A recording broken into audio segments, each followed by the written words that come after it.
Okay, I'm doing my video today on Revelation chapter 3 and verse 20, which says, "Behold, I stand at the door and knock. If any man hear my voice and open the door, I will come into him and will sup with him and he with me."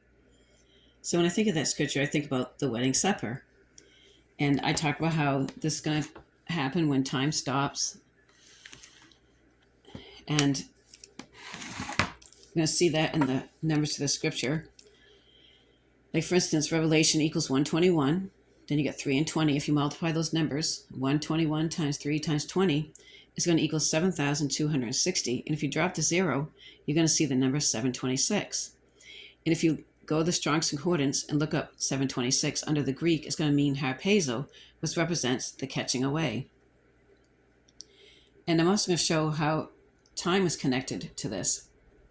If you take 121, which Revelation equals, plus 320 is going to equal 441.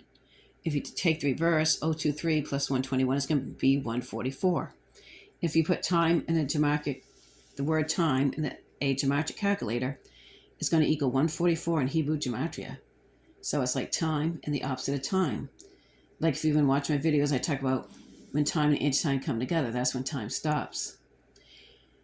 And if you look at the word sup, if you put that in a gematria calculator, under the Sumerian value, it's going to equal 336. And if you add to its reverse 633, it's going to equal 969.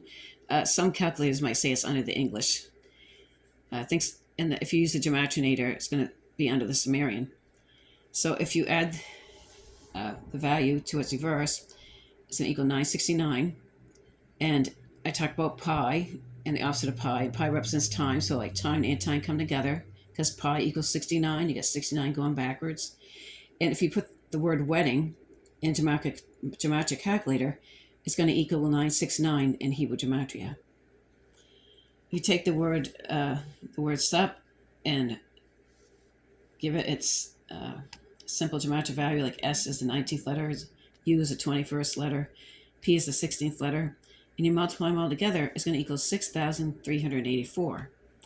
And if you multiply all those numbers, 6 times 3 times 8 times 4, it's going to equal 576. Add it to its reverse. Think about time and antitime.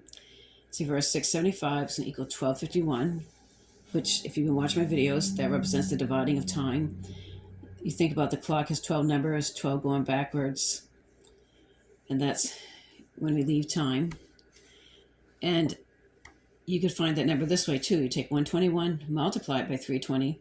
You're going to get 38,720. If you drop the 0, then take 387 times 2, it's going to equal 774 plus 477 is 1251. So you get that again. And if you look up the number 320 in the Strong's Concordance, I forgot if it was the Greek or the Hebrew, but one of the meanings is the end and latter days.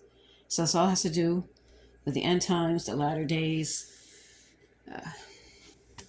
when Jesus comes. So I just thought I'd share those numbers with you today. And I hope everybody has a good day.